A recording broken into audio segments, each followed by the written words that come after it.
Assalamualaikum warahmatullahi wabarakatuh. Selamat bagi kalian yang telah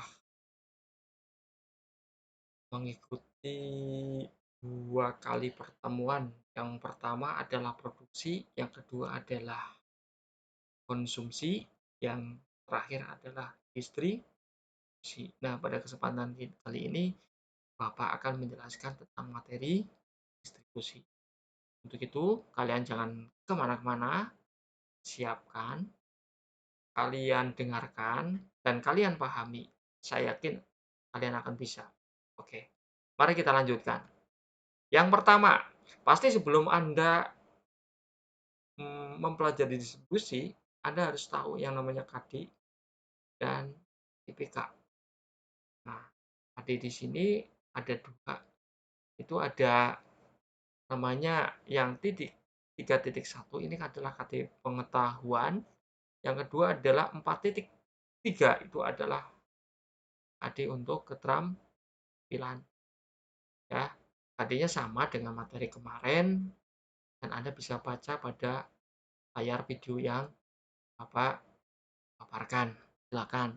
Dan Bapak tidak akan menjelaskan KD dan IPK-nya. Saya yakin Anda tidak tahu. Nanti yang saya jelaskan itu nanti berhubungan dengan peta konsep, nanti ke tujuan pembelajaran dan materi. Oke, kita lanjutkan. Nah, di sini ada namanya tujuan pembelajaran. Peta konsep, mohon maaf, peta konsep. Nah, peta konsepnya itu apa sih? Peta konsep itu adalah sebuah jalan, ya. Jalan untuk kalian untuk tahu apa yang harus dipelajari dalam pembelajaran kali ini, ya. Peta konsep itu ada beberapa bagian, ya. Yang pertama itu ada siswa mengerti pengertiannya, faktornya, menjelaskan jangkauan distribusinya, menjelaskan tentang strateginya, mengidentifikasi pelaku distribusi, dan mengidentifikasi tujuan, serta yang terakhir adalah tugas distribusi. Nah, Anda nanti akan belajar satu persatu ya tentang pengertian, tentang faktor, dan seterusnya. Tapi kita sebelum masuk ke arah situ, kalian akan tahu tujuan pembelajaran. Nah, tujuan pembelajaran yang Bapak sampaikan ini sebenarnya banyak, cuman mewakili dari beberapa tujuan itu untuk biar tahu apa itu tujuan pembelajaran, ya. Biasanya melalui PJJ, pembelajaran jarak jauh. Ya, sekali lagi, PPJ itu pembelajaran jarak jauh dengan menggunakan daring dan menggunakan WAK. WAK itu semacam PJJ yang biasanya digunakan untuk melalui sistem online. Jadi ada WA, ini G-nya itu Google Meet, ini asinkron itu secara langsung. Nah, modelnya itu PBL, Problem Based Learning. Ya. Nah, di sini satu saja tujuan yang saya sampaikan yaitu menganalisis saluran distribusi dan menganalisis strateginya. Itu bagaimana biasanya nanti kaitannya dengan video pembelajaran yang akan disampaikan setelah materi yang saya sampaikan. Oke, oke. Di sini kalian akan tahu tentang video pembelajaran. Assalamualaikum warahmatullahi Silakan Anda wabarakatuh. Oke guys, bagaimana kabar kalian? JNT. Semoga baik-baik saja ya. Ya, Dalam kesempatan video kali ini saya akan memberikan informasi lagi kepada teman-teman, yakni tentang locker ya tentunya. Nah guys, kali ini ada info locker dari JNT Express. Pasti teman-teman sudah tidak asing lagi dengan ini ya. Apa sih itu JNT Express? JNT Express merupakan salah satu perusahaan ternama di Indonesia yang bergerak dalam bidang pengiriman paket. JNT Express terus tumbuh dengan pesat sejalan dengan terus tumbuhnya jual beli secara online seperti e-commerce dan media online lainnya. JNT Express memiliki hampir 100 gateway center. Selain itu juga memiliki lebih dari 4.000 titik operasi yang tersebar di seluruh Indonesia. Selain itu, JNT Express memiliki lebih dari 30.000 sumber daya manusia terlatih dan ribuan armada untuk mendukung layanan pengiriman antar kota, antar provinsi, dan lintas pulau.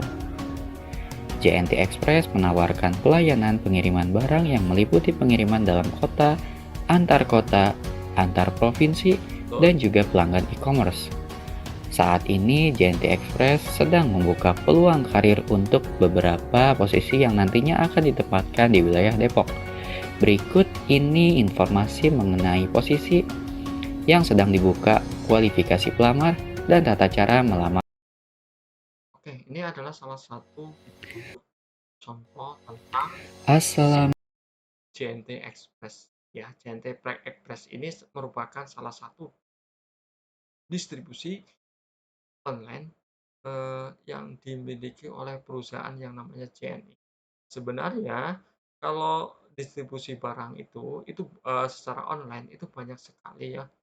Ada Antar Aja, ada JNE, ada JNT, ada namanya Ninja Express, ada Pos Indonesia dan seterusnya. Cuman yang Bapak ambil adalah tentang masalah JNE ya. Nah, video ini nanti digunakan sebagai bahan acuan kalian untuk bisa lebih memahami permasalahan dan mengkaitkan dengan teori yang ada yang akan disampaikan oleh Bapak. Oke, kita selanjutnya itu di sini tadi sudah ada peta konsep ya, dan peta konsep itu turunannya seperti ini. Ada pengertian jenis, pelaku, tujuan, serta tugas, serta jangkauan. Ya, yang dipelajari pada materi ini adalah ada 6 poin yang harus kalian ingat. Ya, sekali lagi ada 6 poin yang harus diingat. Oke. Nah, sekarang kita langsung ke pengertian. Distribusi merupakan suatu organisasi yang membuat proses kegiatan sebagai penyalur suatu barang atau jasa siap untuk dipakai atau dikonsumsi oleh para konsumen pembeli. Nah, itu menurut Philip Kotler. Sedangkan menurut Ciptono, silakan Anda baca. Saya kasih waktu 1 menit.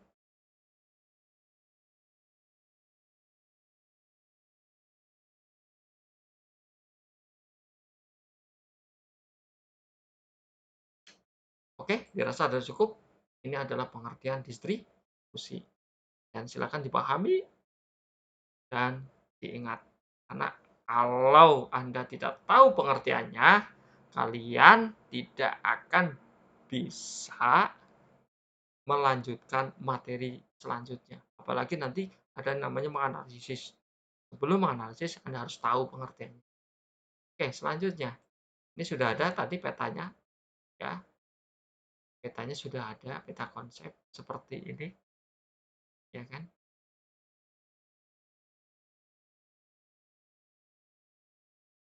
Nah, pelaku distribusi. Nah, pelaku distribusi itu ada beberapa bagian, beberapa orang. Yang pertama adalah pedagang. Kenapa pedagang? Karena merupakan pihak yang membeli barang kemudian menjual barang. Itu pedagang bisa penjual, bisa pembeli, dan sekaligus sebagai distribusi. Agen itu pasti tadi ada jadi maklar, kalau bahasa kasarnya itu calo, itu merupakan juga distribusi, eksportir, orang yang menjual barang ke luar negeri, ada namanya importir, dan komisioner. Apa itu komisioner? Adalah salah satu pihak yang melakukan pembelian dan penjualan atas nama sendiri. Oke, saya kasih kesempatan untuk ya, ya silakan dibaca lagi. Oke, kalau ada pertanyaan dan sebagainya, nanti kalian bisa chat di kolom YouTube yang saya sediakan. Terus, faktor yang mempengaruhi distribusi itu banyak. Ada jumlah produk, ada faktor perusahaan, ada faktor biaya, ada sarana, ada kondisi pasar, ada sarana komunikasi, ada luas daerah, ada sifat produk. Ya, kalau ini tentang penjelasan kenapa jumlah produk itu berpengaruh terhadap distribusi, itu adalah tugas kalian yang ada di rumah. Karena sekarang ini zamannya sudah zaman canggih, ya. Anda bisa belajar tidak hanya melalui guru, tetapi bisa melalui media pembelajaran, bahkan sumber pelajaran, baik itu buku maupun internet. Oke, jadi Bapak tidak akan menjelaskan satu per satu. Selanjutnya, distribusi ada dua umumnya. Ada secara langsung, ada secara tidak langsung. Kalau langsung biasanya langsung, jadi dari perusahaan ke konsumen akhir. Tapi tak langsung itu biasanya melalui perantara. Itu bisa maklar, bisa komisi, bahkan bisa agen. Oke, selanjutnya. Nah, tujuan distribusi ada tiga. Satu, kelangsungan kegiatan produksi terjamin. Yang kedua, barang atau jasa hasil produksi dapat dimanfaatkan bagi konsumen dan biasanya itu nanti bisa bermanfaat secara langsung maupun secara tidak langsung. Yang terakhir adalah konsumen memperoleh barang dan jasa dengan mudah. Tidak semua barang dan jasa dibeli secara konsumen dari produsen, di mana hal ini membutuhkan penyaluran atau distribusi produsen ke konsumen. Oke, selanjutnya jangkauan dan sasaran distribusi. Nah, jangkauan dan sasaran itu biasanya luas wilayahnya. Umumnya, ya, jangkauan dan sasaran, ya, itu terdiri dari tiga saluran distribusi umum. Yang pertama adalah produsen akan menjual ke agen tunggal. Yang kedua, produsen akan menjual ke agen tunggal dan langsung distribusikan ke konsumen. Selanjutnya, produsen akan melakukan penjualan langsung melalui agen. Yang ketiga, ya keempat maksudnya, produsen akan mengandalkan tenaga penjual yang menjual langsung kepada konsumen. Dan yang terakhir adalah produsen akan menyalurkan hasil produksi dengan menggunakan jaringan tokonya atau bahasa Inggrisnya own retail outlet. Oke. Nah, strategi distribusi. Ada strategi secara langsung, adalah cara yang dilakukan untuk menjual produknya ke konsumen secara langsung. Biasanya melalui website. Kenapa melalui secara langsung? Biasanya alasannya banyak. Bisa karena mungkin produknya cepat busuk, bisa juga memotong biaya, bisa juga karena di produknya itu terbatas. Oke, ada juga strategi secara tidak langsung, ya, biasanya melalui perantara. Biasanya perantara itu melibatkan logistik. Biasanya ada namanya JNE dan seterusnya, itu biasanya secara tidak langsung. Kalian membeli barang dari toko online, biasanya distribusinya secara tidak langsung. Makanya itu biasanya waktunya lama, ya. Jadi yang terbaik itu apakah strateginya langsung dan tidak langsung, itu sangat tergantung pada keinginan baik produsen maupun konsumen, serta jenis dan saluran barang. Kalau jenis barangnya itu cepat busuk, biasanya lebih diutamakan secara langsung, tetapi kalau yang tidak cepat busuk, berarti biasanya secara tidak langsung. Sama itu faktor harga juga berpengaruh terhadap strategi distribusi. Oke. Nah, soal silakan dikerjakan pada link yang sudah disediakan. Nah, setelah Anda masuk ke link, ya, saya back lagi ke 9. Ini link soal. Nanti link soal Anda bisa melalui Edmodo, bisa juga melalui Google Classroom, dan saya tidak menggunakan media YouTube untuk memberikan link soalnya. Kenapa? Karena soal ini biasanya untuk kelas tertentu saja. Jadi tidak setiap orang dapat soal yang diberikan oleh saya. Oke. Nah, setelah Anda selesai, Anda bisa refleksi. Apa refleksi? Itu adalah kegiatan evaluasi akhir sekolah. Tujuannya adalah apakah pembelajaran itu sudah tersampaikan atau tidak. Itu refleksi. Nah, refleksi itu bisa checkbox atau dicek. Ya, jadi pertanyaan dan jawaban sudah ada atau juga dengan menggunakan esai. Oke. Ini alamat linknya sudah disediakan, silakan Anda klik saja. Oke, demikian presentasi tentang masalah distribusi.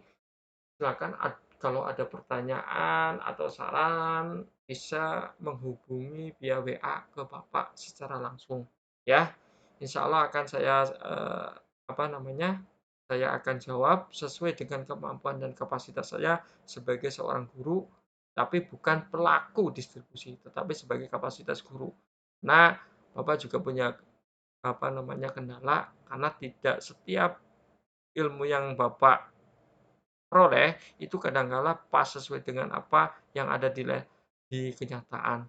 Untuk itu kalian harus banyak belajar, ingat belajar, supaya wawasan dan keterampilan kalian itu bertambah dan terus lebih maksimal. Oke, saya akhiri. Terima kasih atas perhatiannya. Billahi taufik wal hidayah. Assalamualaikum warahmatullahi wabarakatuh. Dan terima kasih.